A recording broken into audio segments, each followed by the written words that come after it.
तो मध्य प्रदेश की महाडिबेट में आज एक बार फिर बात होगी कांग्रेस में कलह की। अब ये कलह गहरा रही है और इसका शोर अब सोशल हो रहा है।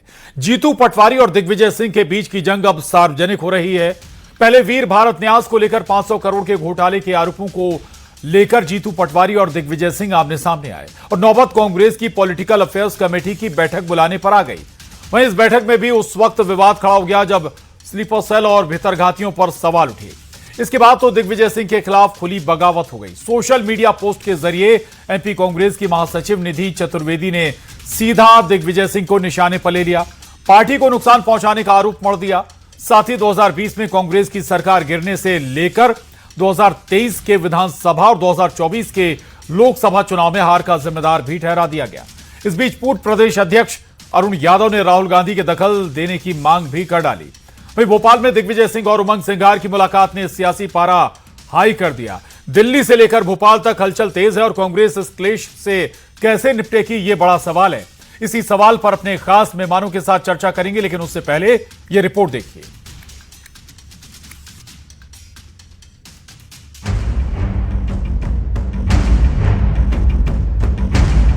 दिग्गज जीतू पटवारी में ठनी लड़ाई नहीं रही अंदरूनी।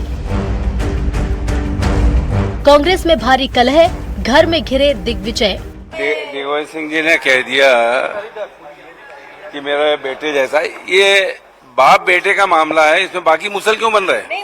मुसल मत बनो, ये बाप बेटे सुलझ लेंगे। पुत्र मोह में है ना, जीतू पटवारी कहा ना बेटा है तो पुत्र मोह में है, तो उसको कभी कभी हिदायत देते रहते हैं। और जो स्लीपर सेल की बात कर रहे हैं वो पहले अपना गिरेबान झांकें और प्रारब्ध में क्या क्या लोगों को मदद मिली है वो भी देख लें। ये स्लीपर सेल वो होते हैं जो कांग्रेस के कैंडिडेट के खिलाफ चुनाव लड़े और फिर पद ले लेते हैं, वो होते हैं स्लीपर सेल। देखिए, जिस तरह से जीतू पटवारी ने झूठे अनर्गल आरोप लगाए, दिग्विजय सिंह ने जीतू पटवारी के झूठ की पोल खोल दी और अब दिग्विजय सिंह के ऊपर कांग्रेस के नेताओं के लगातार प्रहार हो रहे हैं। ये कांग्रेस की गुटबाजी अंतर्द्वंद सतह पे आ गया है। कांग्रेस पार्टी में वर्चस्व का संघर्ष चल रहा है। दिग्विजय सिंह जीतू पटवारी को निपटाना चाहते हैं और जीतू पटवारी के समर्थकों ने दम लगा रखी है दिग्विजय सिंह और उनके परिवार को घर बिठाने की। ऐसे में कांग्रेस पार्टी का जूतम पैजार सार्वजनिक है। कांग्रेस के इसी बर्ताव की वजह से ना वो विपक्ष की भूमिका निभा पा रहे हैं और ना ही जनता कांग्रेस पार्टी को गंभीरता से लेती है। कुछ दिनों में जीतू पटवारी और दिग्विजय सिंह के समर्थकों की जूतम पैजार भी सड़कों पर दिखेगी। गुटबाजी वोकल, विरोध सोशल, राहुल देंगे दखल। कांग्रेस में कलेश मुखर, बीजेपी का ऑफर। फर्जी पटवारी की बात कर दी, अच्छे आदमी की बात किया करो। अच्छा आदमी कौन है? अच्छे आदमी हमारे मोहन सरकार है, वो सरकार है हमारी। दिग्विजय सिंह ठीक है, बढ़िया आदमी है। देखो बूढ़ा आदमी है, पुराना आदमी है। ऐसे आदमियों से शिक्षा लेते रह करें फर्जी पटवारी तो अच्छे पटवारी बन जाएंगे जी, प्रमोशन हो जाएगा इनका। अब उनसे धीरे जोर का झटका धीरे से लगा दें और भारतीय जनता पार्टी में आ जाए चुपचाप। हाँ, स्वागत होगा। अरे अब कांग्रेस में जब नहीं बन रही है तो क्या करेंगे कांग्रेस में, जब कांग्रेस वाले उनको जीने नहीं दे रहे। इतने साल काम किया है, बताओ। हाँ आए ना, सिंधिया जी आए, राजा महाराजा। दिग्विजय के विरुद्ध कांग्रेस में गृह युद्ध। मध्य प्रदेश कांग्रेस में गृह युद्ध जैसे हालात हैं। एक तरफ जहां पार्टी में अंतर्कलह को लेकर कल कांग्रेस की पॉलिटिकल अफेयर्स कमेटी में भितरघात की गूंज सुनाई थी और पार्टी को कमजोर कर रहे स्लीपर सेल का मुद्दा उठा, तो वहीं अब जीतू पटवारी और दिग्विजय सिंह के बीच कथित कोल्ड वॉर में दूसरे नेता भी कूदने लगे। कांग्रेस की प्रदेश महासचिव निधि सत्यव्रत चतुर्वेदी ने सोशल मीडिया पोस्ट के जरिए दिग्विजय सिंह पर अब तक का सबसे बड़ा हमला बोला।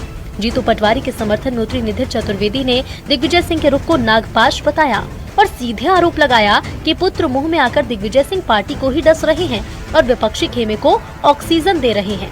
उधर कांग्रेस के दिग्गज नेता अरुण यादव ने जिम्मेदार नेताओं की भूमिका पर सवाल उठाते हुए एमपी कांग्रेस में अंतर्कलह को खत्म करने के लिए राहुल गांधी से दखल देने की मांग की है। इस बीच बीजेपी विधायक प्रीतम सिंह लोधी ने पटवारी को दिग्विजय से राजनीति सीखने की सलाह देते हुए दिग्विजय सिंह को बीजेपी में आने तक का न्योता दे दिया।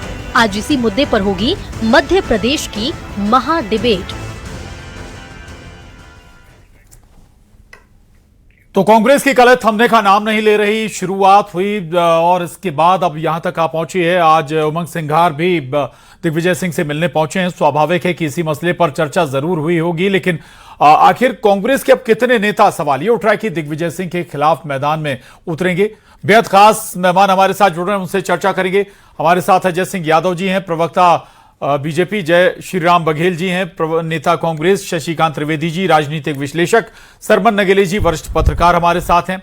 सबसे पहले जय श्री राम बघेल जी, आपके पास मैं आऊंगा। इसे कलह ना कहें तो क्या कहें, आखिर और कितने प्रकरण चाहिए और कितने मामले सामने आएंगे तब इसे कलह मानी जाएगी? दूसरा, एक कांग्रेस कह सकती है कि ये हमारे पार्टी का लोकतंत्र है, तो अगर वाकई ऐसा लोकतंत्र है तो फिर ये आपकी कबाड़ी, आपकी कांग्रेस का, आपकी पार्टी का क्या करेगा, ये बताने वाली बात नहीं है। जय श्री राम बघेल जी।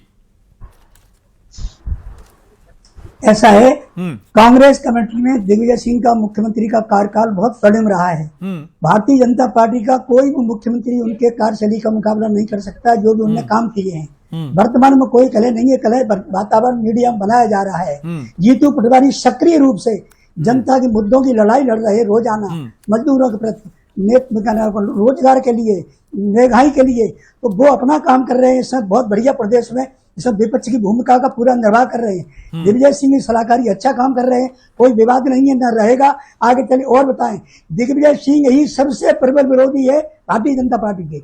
उनके मुकाबले आरएसएस और भाजपा की आलोचना किसी नेता नहीं कर पाई। मुखर विरोध में ठोस बात कहते हैं, इसलिए जो लड़ाई का प्रचार व्यर्थ में मीडिया के द्वारा किया जा रहा है। मैं तो ये चैलेंज करता हूँ, कोई झगड़ा नहीं है। निधि चतुर्वेदी कह रहे हैं, आप कह रहे हैं बीजेपी आरएसएस के प्रमुख विरोधी हैं। निधि चतुर्वेदी कह रहे हैं कि दिग्विजय सिंह की संघ अनुकूल भाषा महज एक संयोग है या पारिवारिक इतिहास का पुराना प्रभाव? बघेल जी। निधि चतुर्वेदी की व्यक्तिगत राय हो सकती है, लेकिन कांग्रेस का जनमानस पूरे प्रदेश में दिग्विजय सिंह को नेता मानता है और जीतू पटवारी के नेतृत्व का भी स्वीकार कर रहा है। सारे कांग्रेस करता है, युवक कांग्रेस, छात्र संगठन, सेवा दल, सब लोग नेतृत्व में काम कर रहे हैं और बेहतरीन जन समस्याओं के लिए लड़ाई लड़ रही है। जीतू पटवारी जी, उनका संरक्षण चल रहा है, कोई विवाद है ही नहीं। व्यक्तिगत राय हम इसे कैसे माने? आपके पार्टी संगठन से जुड़ी हुई हैं, प्रदेश महासचिव हैं निधि चतुर्वेदी। बघेल जी, देखो, हर कार्यकर्ता की, हर नेता में आस्था नहीं होती, उनकी आस्था किसी और में होगी। उसकी आस्था नहीं होगी। मैं बात कर रहा हूं कि अगर आपका हर कार्यकर्ता, हर नेता अलग राह चलेगा तो पार्टी आगे बढ़ेगी कैसे?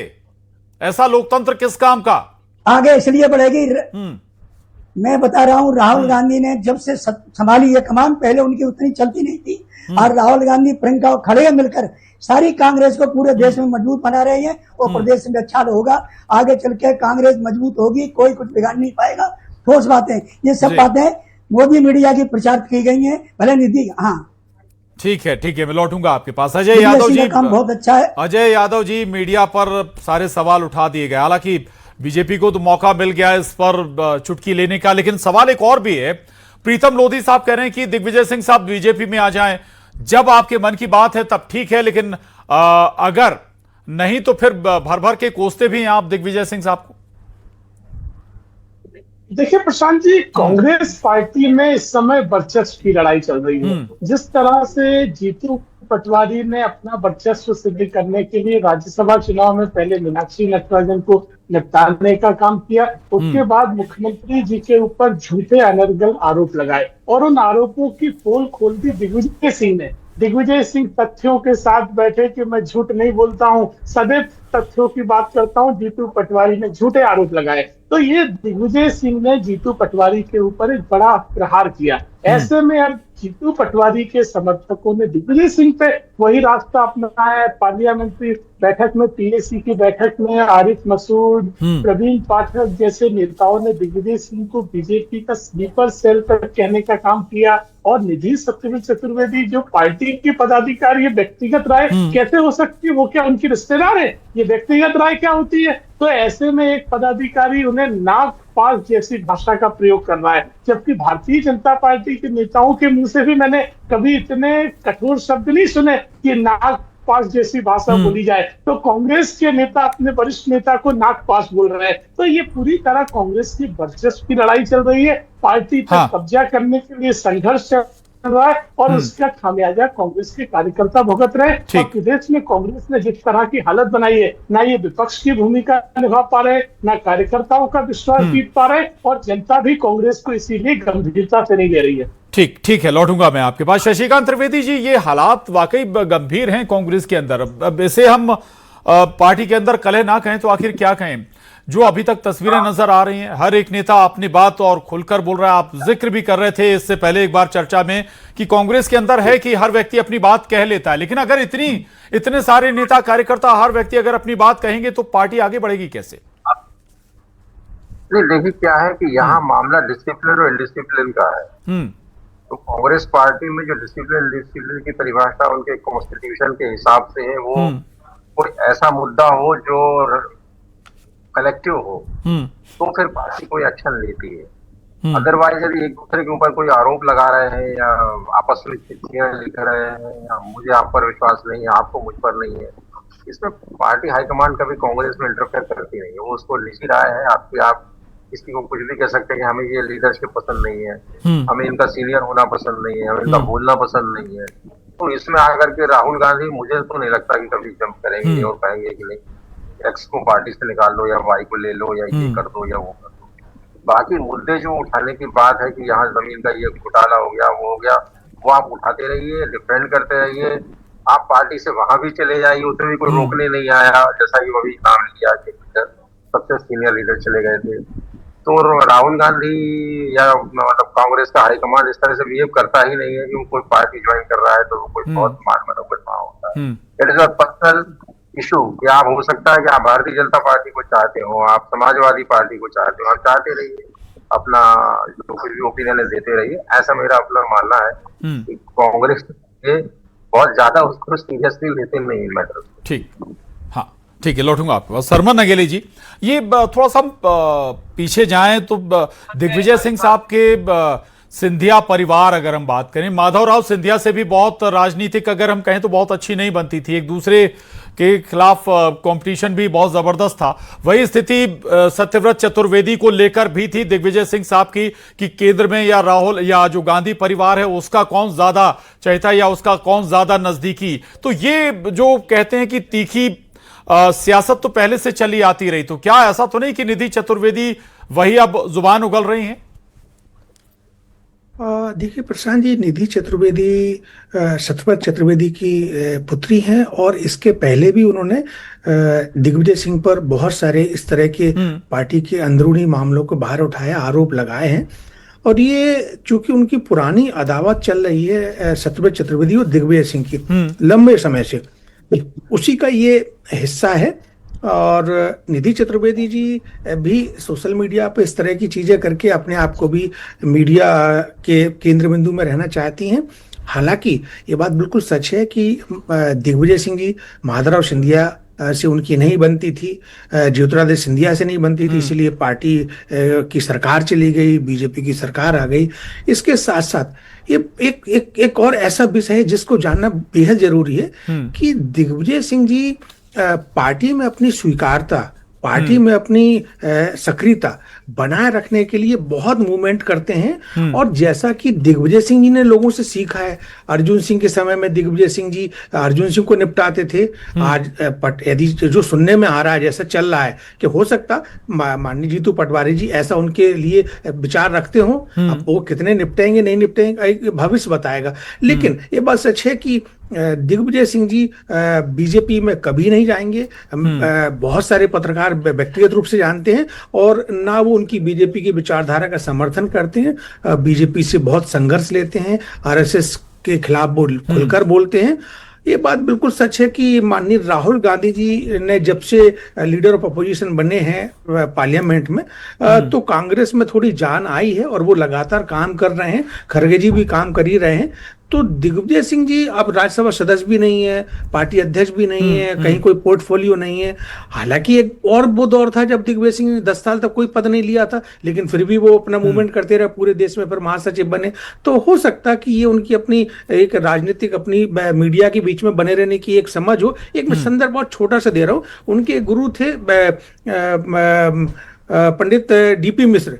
वो ये कहते थे कि डीपी मिश्र ये हमेशा ये कहना रहता था कि दिग्विजय सिंह जी, चाहे आप उल्टे छपो या सीधे छपो, लेकिन मीडिया की सुर्खियों में बने रहो भले, लेकिन छपते रहो आप। तो दिग्विजय सिंह जी इस तरह की एक्टिविटी करते रहते हैं जिससे कि मीडिया की सुर्खियों में बने रहे। जैसे वो उमंग सिंगार से मिलने चले गए और मूवमेंट करते हैं। देखिए, जो व्यक्ति मूवमेंट करेगा वो मीडिया के केंद्र बिंदु में बना रहेगा।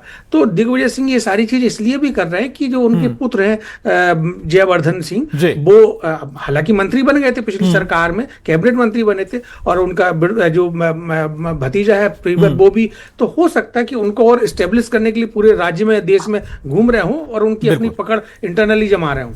ठीक बात है। हालांकि द्वारका प्रसाद मिश्रा अपना कार्यकाल पूरा नहीं कर पाए थे मुख्यमंत्रित्व का। 10 साल दिग्विजय सिंह साहब ने सरकार चलाई। जयश्रीराम बघेल जी, अक्सर लेकिन दिग्विजय सिंह साहब के जो बयान होते हैं या दिग्विजय सिंह साहब जो स्टैंड लेते हैं, वो ऐसा कहा यही जाता है, नेता यही कहते हैं कि वो बीजेपी को कहीं ना कहीं लाभ पहुंचा देते हैं, और अभी भी निधि चतुर्वेदी कह भी यही रहे हैं, बात दोहरा रही हैं कि भाई 2020 में अगर सरकार गई कांग्रेस की तो उसके पीछे भी दिग्विजय सिंह साहब हैं। बघेल जी, ये सब बातें बिल्कुल गलत है। दिग्विजय सिंह के वचनों से कभी भी बीजेपी को लाभ कभी हुआ नहीं। दिग्विजय सिंह तो कट्टर विरोधी है बीजेपी के, कभी लाभ ही नहीं दे पाते। ये बिल्कुल प्रचार है। और निधि का वक्तव्य दिया है ना, उसका हमारे मध्य प्रदेश के किसी कार्यकर्ता पर कोई असर नहीं पड़ेगा। मैं बता रहा हूँ, दोबारा कह रहा हूँ कि जीतू पटवारी बहुत अच्छा काम कर रहे हैं, दिग्विजय सिंह अच्छा काम कर रहे हैं, कहीं कोई मतभेद है नहीं। ये आगे चल के 1 सप्ताह के अंदर आपकी समझ में आ जाएगा कि कांग्रेस में कोई विरोध नहीं है। राहुल गांधी की और बताएं तुम्हें अंतर बीजेपी में कलह हमसे ज्यादा है। वसुंधरा क्या कर रही है कोई छापता है? और बीजेपी के नेता कई जगह झगड़े में बच्चे को बोलता है, बताता है कोई भी? हम 50 उदाहरण दे दें। कई नेता, जसवंत सिन्हा और देख ले जसवंत सिंह और कितने लोग यहाँ से बाहर, गिरिराज चले गए बाहर, तो बीजेपी कोई नहीं बोलता है। यहाँ अगर किसी ने एक लाइन कह दी तो उठा दिया पूरा कांग्रेस में कोई अंतर कलह नहीं है। कांग्रेस के प्रधानमंत्री राष्ट्रीय प्रधानमंत्री है और बीजेपी का प्रधानमंत्री बीजेपी का प्रधानमंत्री है, देश का नहीं है। कांग्रेस का प्रधानमंत्री विपक्ष का आदर करते थे और बीजेपी की सरकार विपक्ष को जेल में भेजती है। ये काम का तरीका है। जी सुनिएगा जरूर, और इस पर आपका एक रिएक्शन बनता भी है। कलह आपकी पार्टी में भी है, बस दिखती नहीं है, बाहर निकल कर नहीं आती। देखिए नहीं, उनकी पार्टी में हमसे कई गुना ज्यादा कलह है, कई गुना ज्यादा है। बघेल साहब कह रहे हैं देखिए कई गुना ज्यादा बीजेपी में कलह मचा हुआ है। पूर्व अध्यक्ष घुटन जी है, बीजेपी के नेता घुटन महसूस कर रहे हैं। अरुण यादव जी को कोट करता हूं, उन्होंने स्पष्ट तौर पर लिखा, जितने लोग हमारे राकेश चौधरी कैबिनेट मंत्री थे मध्य प्रदेश के, चुकानी पड़ रही है और राहुल गांधी इस मामले में तत्काल हस्तक्षेप करें। ये भारतीय जनता पार्टी ने नहीं लिखा है। आपको थोड़ा आईना भी देखना चाहिए बघेल जी। केवल और केवल दूसरों पे आरोप लगाने अरे मालूम है। अच्छा, कैलाश विजयवर्गीय बीजेपी के नेता है। चतुर्वेदी के ऊपर अरे कैलाश विजयवर्गीय दिग्विजय सिंह की तारीफ कर रहे तो आपको ये समझना पड़ेगा कि आपकी पार्टी में कबीलाई संस्कृति में संघर्ष चल रहा है। पार्टी में कब्जा करने के लिए दिग्विजय सिंह, जीतू पटवारी और तमाम नेता एक दूसरे को निपटाने का काम कर रहे हैं और यही कांग्रेस ऐसा कुछ नहीं है। जीतू पटवारी, पीसी शर्मा की भी बाइट सुन रहा हूँ, उन्होंने स्पष्ट तौर पे आरिफ मसूद के ऊपर अटैक किया कि जो पार्टी के खिलाफ चुनाव लड़े वो स्लीपर सेल कह रहे हैं। आरिफ मसूद 2003 में कांग्रेस के खिलाफ चुनाव लड़े थे। तो कांग्रेस में तो हर डाल पे उल्लू बैठे हैं, अंजाम गुलिस्ता क्या होगा। अरे तुम्हारी स्थिति, तुम बीजेपी की बात नहीं करते हो। बीजेपी तो संभाल पा रहे, विपक्ष बीजेपी तो पूरी कांग्रेस की हो गई। सारे कांग्रेस नेता बीजेपी कम से कम अब भी समझ जाइए, नहीं तो मध्य प्रदेश में आपका अस्तित्व समाप्ति की ओर जा रहा है। आप अपने अंतर्द्वंद के लिए बिल्कुल समाप्त नहीं होगा। बीजेपी जनता पार्टी संगठन अनुशासन से चलता है। बीजेपी है ही नहीं। बीजेपी में किसी विषय पे 70% कांग्रेस ही है। अनुशासन के अनुरूप पार्टी के अंदर बात रखते हैं। आसाम का मुख्यमंत्री कौन है? कांग्रेस का। चलने वाली प्रक्रिया है, लेकिन एक दूसरे को नाक जैसी भाषा के भारतीय तुम तो सरकारें तोड़ो, ये तो राजनीति नहीं हो सकती। पैसा के दम पे सरकारें तोड़ो, सरकारें बनाओ, ये तुम्हारा धंधा है। ये आपको स्वीकार करना पड़ेगा। कांग्रेस में कब्जे का संघर्ष चल रहा है। अरे भाजपा वोट चोर, सीट चोर, गद्दी चोर, राज्य चोर, स्टेट चोर, एमपी चोर, सब कुछ चुराने लगे। हाँ ठीक है, लौटूंगा। ठीक है, प्लीज शशिकांत त्रिवेदी जी, ये अगर बात कही जाए तो उसी दिन से देखा जाना चाहे जब नामांकन दाखिल किया जा रहा था, कई बड़े नेता मीनाक्षी नटराजन के नामांकन में दाखिल नहीं थे। सवाल तो ये उठता कि कहीं ना कहीं कुछ गड़बड़ी तो हुई कि अगर दिग्विजय सिंह साहब को आपने राज्यसभा इस बार ना भेजने का फैसला किया तो क्या तभी से नाराज चल रहे हैं दिग्विजय सिंह? देखिए, शशिकांत जी। राजनीति की पहली सीढ़ी जो होती उनका- है ना, षड्यंत्र से शुरू दिग्विजय सिंह मैं आ रहा हूँ सर, ठीक बघेल जी है। आ रहा हूँ आपके पास, शशिकांत जी को सुनिएगा। नहीं समझता है हाँ तो वो फिर राजनेता नहीं है। हम्म तो कोई भी कैंडिडेट जब राजनीति में घुस रहा है, वो अगर उसने प्रवेश लिया, एंटर कर रहा है, तो उसे प्रॉज एंड कॉन्स तब देखना पड़ेगा ना, कि वो उसके साथ सब कुछ गुड़ी गुड़ी होगा, ऐसा तो पॉसिबल नहीं है। बिल्कुल। नहीं तो फिर वो राजनेता किस काम का। तो अगर वो षड्यंत्र के खिलाफ मान लेते हैं कि षड्यंत्र ही हुआ है, मान लेते हैं कि गलत हुआ है, तो उसको भी तो अपनी तैयारी रखनी चाहिए थी ना, कि मैं ऐसी स्थिति में क्या करूंगा। तो ये अगर नहीं करता है तो फिर वो लीडर ही नहीं है। उसका लीडर मतलब ये ऐतिहासिक हजारों उदाहरण है ठीक। कि सब जगह षड्यंत्र ठीक। होते हैं। इसमें कोई नई हाँ। बात नहीं है। मेरा ऐसा हाँ। मानना है कि कोई नया हुआ है। ठीक है सर, वक्त थोड़ा कम है। सरमन जी, हमने देखा है कि केवल ये नहीं, बड़े नेताओं के बीच में भी अच्छा खासा अब दूरी नजर आई है, चाहे कमलनाथ, दिग्विजय सिंह साहब हो। बहुत सारी ऐसी तस्वीरें आई, उनको आपने भी एनालिसिस किया होगा। ये बताता है कि खेमेबाजी तो बहुत जमकर है। देखिए प्रशांत जी, कांग्रेस पार्टी में खेमेबाजी आज से नहीं, जब से कांग्रेस का जन्म हुआ तब से ये वही उसकी ताकत भी है।